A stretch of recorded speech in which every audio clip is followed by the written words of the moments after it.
Ezequías se le da una palabra en Segunda de Reyes capítulo 20, el verso 1 dice: en aquellos días Ezequías cayó enfermo de muerte. ¿Cómo cayó? Enfermo de muerte. ¿Cuántos de ustedes conocen a alguien que ha tenido un diagnóstico de muerte y está vivo aún? Levante la mano. Hágame un favor, póngase de pie para aquellos que no creen. Levántese, los que conocen. Ahora, hágale así. Y vino a él el profeta Isaías, hijo de Amós, y le dijo: Jehová dice así. ¿Qué cosa? No, ¿qué dijo? Y le dijo Jehová dice así. Esto es algo que el Señor me puso aquí en el altar ahorita. Cuando la muerte llega, y nos va a llegar, pero cuando la muerte llega, lo más importante es el orden que hay en su casa. Para Dios no es si eres famoso,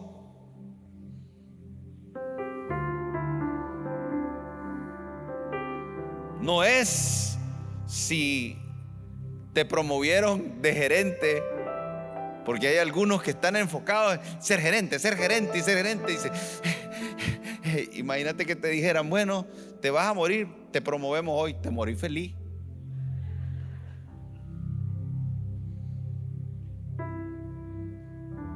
Y tristemente hay gente que está enfocada en eso, en una gerencia, en una posición laboral, en un asunto de negocio, en un posgrado, en una maestría, en ir a otro país y estudiar, que ese es mi sueño.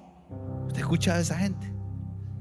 Mi sueño es estudiar en Francia. Y habla francés. No, pero es mi sueño.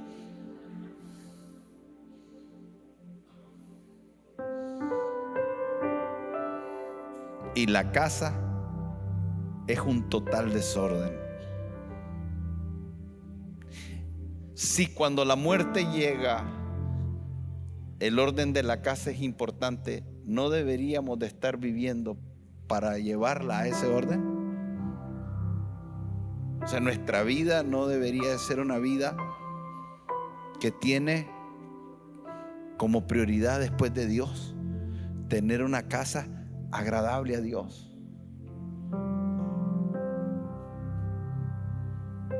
Si al Señor le interesa tanto la casa, que cuando mira que alguien se va a morir, anda a decirle que los días que le quedan son pocos, que se enfoque en lo que es importante.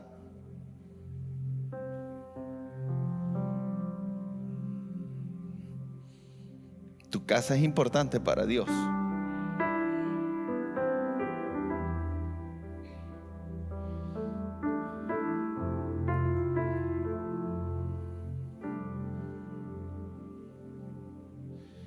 El Señor va a proveer el pan de cada día para tu casa.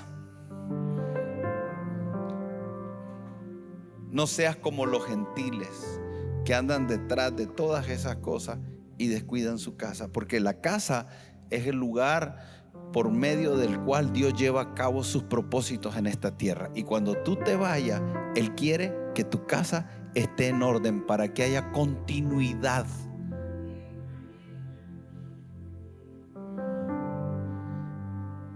Y después se me venía otra cosa. Por eso cuando yo cierro los ojos no es que estoy con sueño.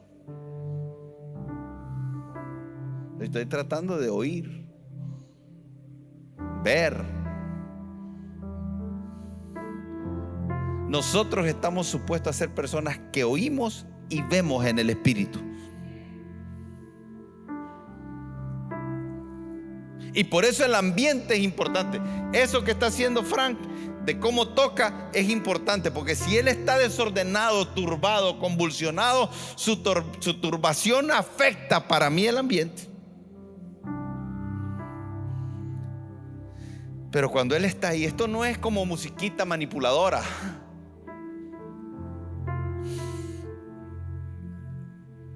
Todo tiene que ver con ambientes propicios para escuchar a Dios.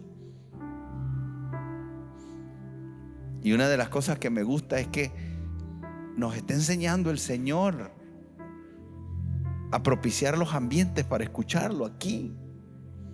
Y entonces se me venía la impresión y se me venía ese versículo, porque llega Isaías y le dice: hey, a Ezequías, ordena tu casa porque vas a morir. Y se va. Y cuando va, dice, a la mitad del patio, el Señor le vuelve a hablar. Qué impresionante eso. Qué lindo tener esa capacidad de oír a Dios así, mi hermano. ¿Qué te parecería si camináramos y de repente cuando vamos oímos la voz y nos detiene? ¿No te gustaría, doctor, eso? ¡Qué emocionante! Es tan emocionante que me da ganas de llorar. Por eso es que me da tristeza aquellos que la incredulidad los ha llevado a tomar esto que estoy diciendo y a echarlo fuera y no tener esa expectativa.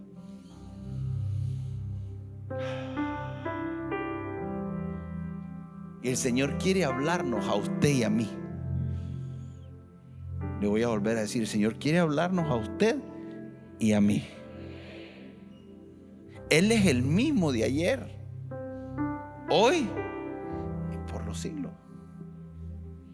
Él sigue buscando Isaías que puedan ir caminando en la vida y en un momento Él les hable. Me da tristeza cuando veo a la gente con los ojos pelados, indiferente. Digo, ¿qué estará viendo? El Icaco. Gente que viene a ver el Icaco, viene a buscar afuera lo que deberían de estar buscando dentro.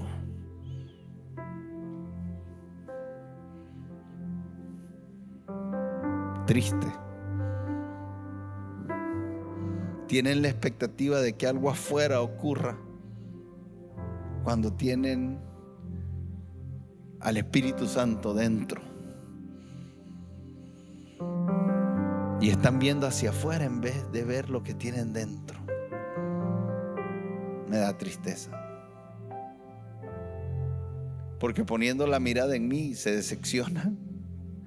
Pero si buscaran al que tienen dentro, del interior fluirían todos los ríos que el Señor quiere que fluya dentro de usted.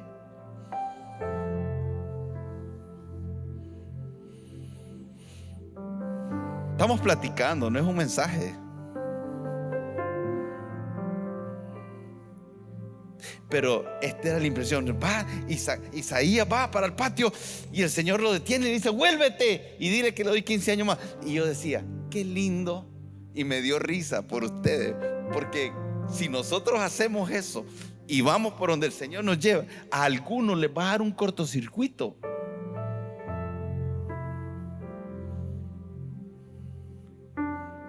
Pero el Señor quiere que estemos entrenados para oír su voz y ser guiados por Él.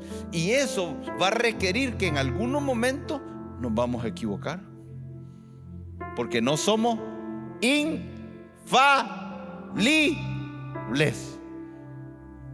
Y es posible que algunas cosas las hagamos del alma y no del espíritu. Y esto yo no se lo he oído decir a mucha gente, porque la mayoría de las personas quieren ponerse como casi infalibles. Y yo le voy a decir algo: yo tengo temor de Dios.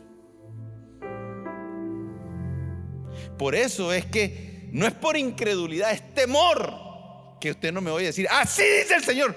Pero usted sabe cuántas veces yo sé que es el Señor, porque ya llevo años en esto. Por eso me da tristeza ver a alguien a la ligera y no saben ni cómo se llaman.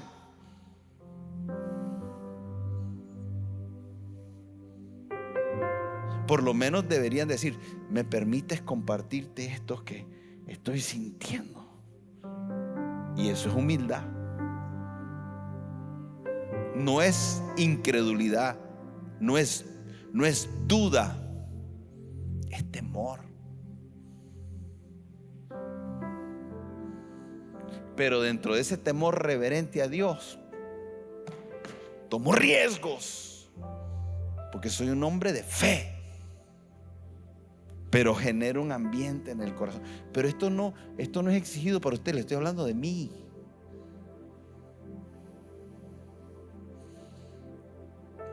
Hay que creer que Dios nos va a hablar y hay que dar paso, pero hay que tener temor, porque hay gente que dice: Dios me dijo, Dios me dijo, Dios me dijo, Dios me dijo, y no veo nada de lo que les dice que se cumpla.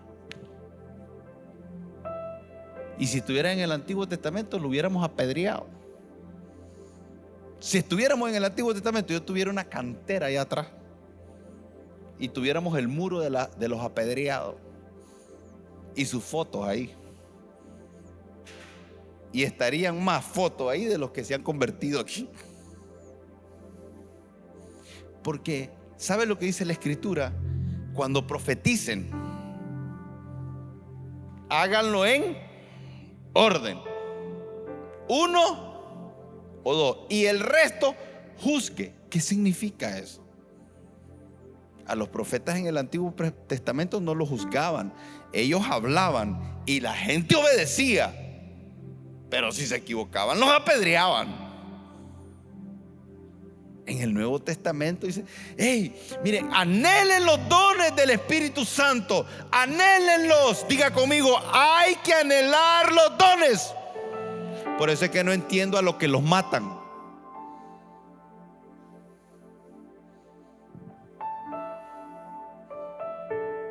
¿Qué dice ahí? Seguid, ¿qué cosa? Y procurad. Procurad. Yo quiero que me digan los que no creen, ¿dónde meten eso? El Señor te va a decir que procures algo que no podés. O es que la palabra ya no es vigente. Entonces, si no es vigente, desechala toda.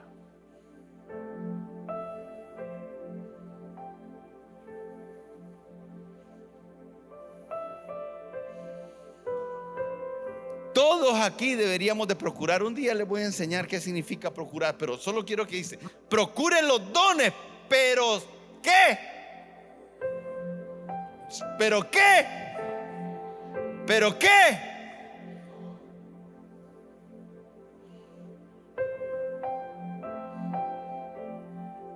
Y profetizar es hablar de parte de Dios. ¿Y cómo usted va a hablar de parte de Dios si no oye a Dios? La Escritura. Y usted sabe cómo honramos la palabra aquí. Pero Dios habla hoy.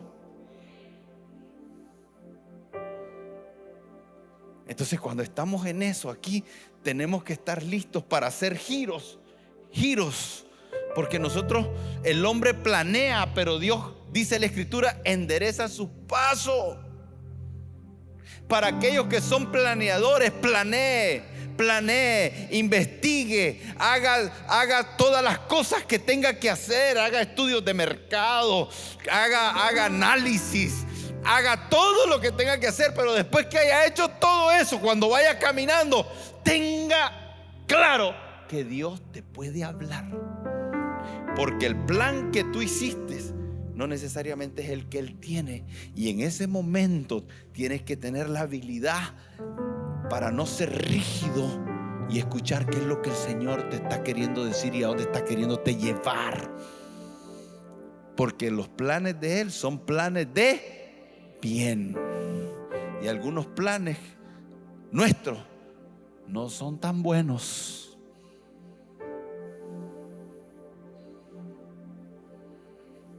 Algunos planes de nuestros nos han llevado a perder trabajo, familia, negocios, vidas. Algunos planes nuestros nos han hecho mucho daño. Algunas conclusiones a las que llegamos no eran las correctas. Y el Espíritu Santo, te aseguro que cuando nos ve yendo por el camino incorrecto, escuche lo que le voy a decir, porque esto es básico, es sencillo, no es nada profundo, pero es algo que puede marcar tu vida y tu futuro de una manera como ninguna otra cosa. El Espíritu Santo, cuando te ve caminando por el rumbo incorrecto, tú crees que Él te va a ver y va a decir: ay, que se vaya en el hoyo.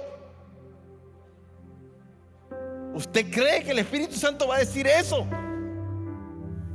El Espíritu Santo te ve a ti y a mí cuando estamos tomando decisiones equivocadas, cuando vamos por el rumbo equivocado. Él está ahí viéndonos y Él es un consejero fiel. Él nos quiere guiar a toda verdad. Él nos quiere enseñar todas las cosas. Pero si nosotros transitamos por la vida en la terquedad, en la rebeldía, en la soberbia, que eso es esto es uno de los pasajes que más me gusta a mí, porque se necesita tener una humildad y una sensibilidad a la voz de Dios extraordinaria para hacer lo que hizo Isaías. Usted sabe cómo pudo haber quedado él a los ojos de la gente, que primero dice una cosa y después dice otra. ¿Sabe lo que pudo haber hablado la gente de él? La gente pudo haber dicho: no, mira, primero le dice que se va a morir, Dios no cambia. Y ahora le dice aquí, seguro la primera palabra era falsa. Seguro lo que habló primero no era de Dios. Y menos mal que se retractó el hombre y ahí te sequía. La humildad, la sensibilidad, la capacidad para negarse a él mismo y ir en una dirección y escuchar a Dios que lo detiene. Dice: no, regrésate y dile que le doy 15 años más. 3 cosas son los consejos que le voy a dar hoy. Primero, asegúrese que usted le dedica el tiempo necesario como prioridad a tener en orden su casa, porque en sus últimos días en esta tierra es la cosa que más cuenta después de su relación con Dios. Comience ya. No espere una sentencia de muerte para decirle cómo ama a sus seres queridos. No espere una sentencia de muerte para estar queriendo hacer lo que podemos hacer en el tiempo de la salud, en el tiempo del bienestar, en el tiempo que estamos. Ese es el primer consejo. El segundo consejo: hermano, usted necesita estar claro de que el Espíritu Santo quiere hablarnos y que esto es como un músculo. Es un proceso. Lleva tiempo poder discernir correctamente la voz de Dios. Lleva tiempo el meterse en la palabra para conocer los pensamientos de Dios. Lleva errores y aciertos para que usted pueda ir madurando en escuchar la voz de Dios. Es un proceso. Y así como podemos avanzar en escuchar la voz de Dios, podemos retroceder. Algunos están escuchando hoy menos la voz de Dios que antes.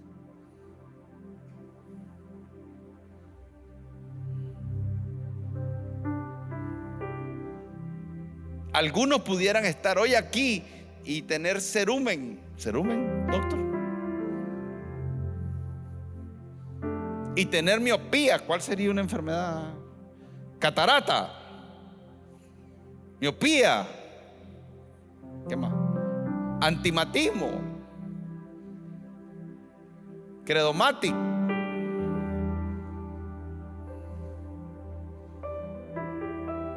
En vez de ir caminando en una dirección para escuchar más, para estar caminando. Y no le estoy diciendo a usted, me lo estoy diciendo a mí. Me incluyo. ¿Para dónde va usted? Ese es el segundo consejo. ¿Para dónde va usted?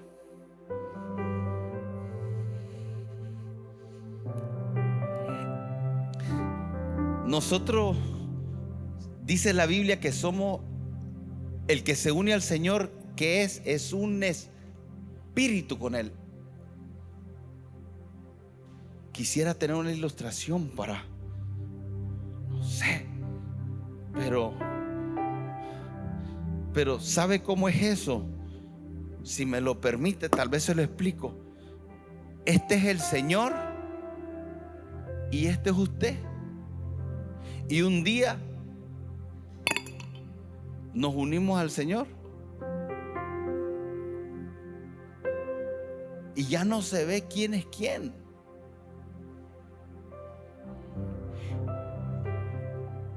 Lo que el Señor quiere es que un día estemos tan unidos a Él que nuestra forma de pensar no se pueda ver dónde comienzo yo y dónde termina Él, porque somos uno. Mi forma de entender, entiendo como Dios. Y cuando eso pasa, entonces usted camina y usted va a estar hablando con alguien. Y mire qué lindo, por esto lo amarro con lo que decía. Usted no le va a tener necesidad de decir a alguien: así dice el Señor. ¿Sabe por qué se decía así dice el Señor? Porque eran unos cuantos ungidos los que tenían el Espíritu de Dios.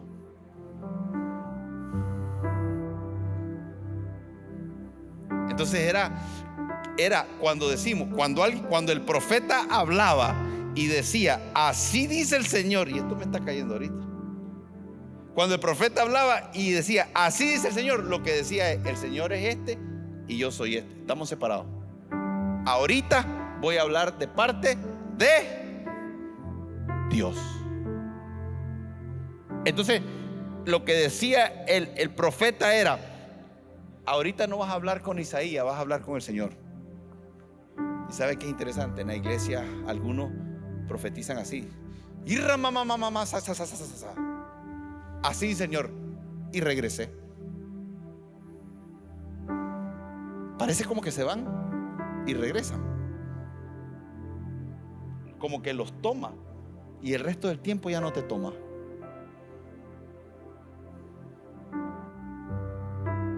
O sea, sos de Dios por momentos, te tomó en un momento, pero la Biblia dice que el que se une al Señor es... ¿Dónde comienza Él? ¿Dónde termino yo? Por eso es que el Señor quiere sanar los asuntos del alma, porque cuando Él sane los asuntos del alma, entonces ya se va a ver menos esa parte. Porque tu alma, si no está educada por el Espíritu, entonces lo que hace la separación, porque el alma es sensitiva, sensorial, carnal. Pero cuando somos uno con el Señor, te vas a dar cuenta que vos estás hablando y la gente va a decir: me habló el Señor, y uno va a decir: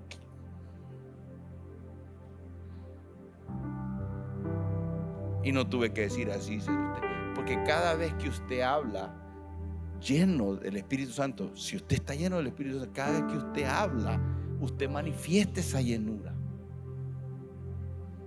Nuestras palabras van a ser llenas de amor. Nuestras palabras van a ser llenas de consuelo. Nuestras palabras van a ser llenas de exhortación. Nuestras palabras van a ser llenas de Dios.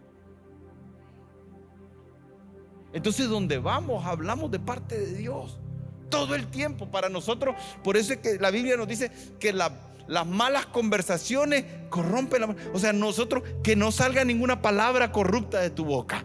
Por eso no menosprecies. Hay algunos que creen que las malas palabras a Dios no le interesan.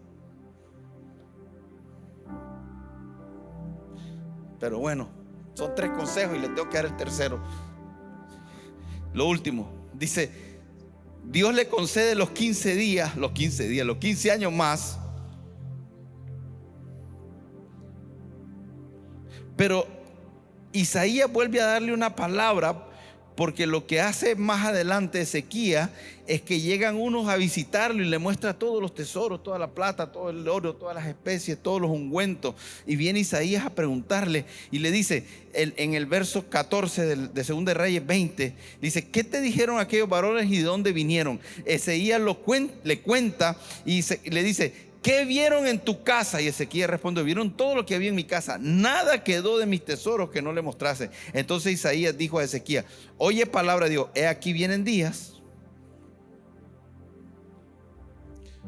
Que no le pase esto, hermano. Si usted oye el primer consejo, le va a evitar que le pase esto. He aquí vienen días en que todo lo que está en tu casa y todo lo que tus padres han atesorado hasta hoy. Qué triste es pasar en la historia de una familia que lo que atesoraron los padres se pierde con él. Ahora, nosotros no tenemos que preocupar tanto de eso porque no tenemos nada, pues, pero tenemos que edificar algo, ¿verdad?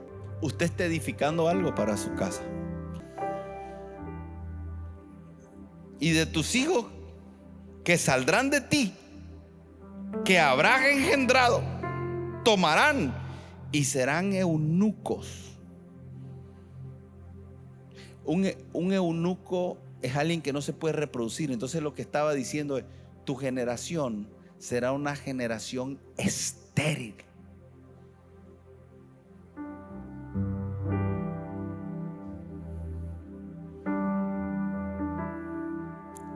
¿Sabe qué respondió ese papá? Aquí nadie respondería así de palabras, pero de acciones responden así, algunos. Ese papá respondió y dijo: la palabra de Jehová que ha hablado es buena. ¿Cómo puede ser bueno que a tus hijos les vaya mal?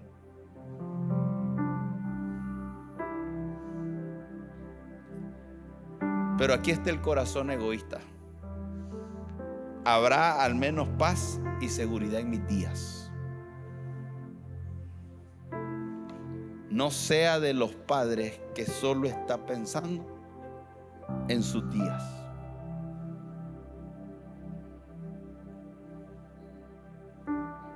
Eso es ser egoísta.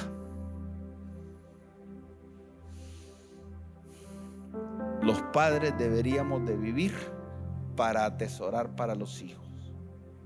Y atesoramos aún nuestra fe. No se olvide que por la fe de una abuela y por la fe de una madre hay un hombre que se llama Timoteo, que Dios usó de una manera extraordinaria. Inviértase en su casa, escuche al Espíritu Santo y no viva egoístamente. Piense en que no solo se trata de usted. Y eso te puede llevar a reprimir aún aquellos impulsos pecaminosos que el diablo quiera utilizar para tentarnos. No le dé libertad a la carne, porque alguien va a pagar por eso. Y no solo va a pagar usted, también pagarán sus generaciones. Vale la pena pelear la batalla de la fe. Si verdaderamente amamos a nuestros hijos, si verdaderamente amamos a nuestra familia, la mejor manera de amarlo es no siendo egoísta, pensando en cómo nuestras acciones les pueden afectar a ellos de manera negativa y de manera positiva. Amén.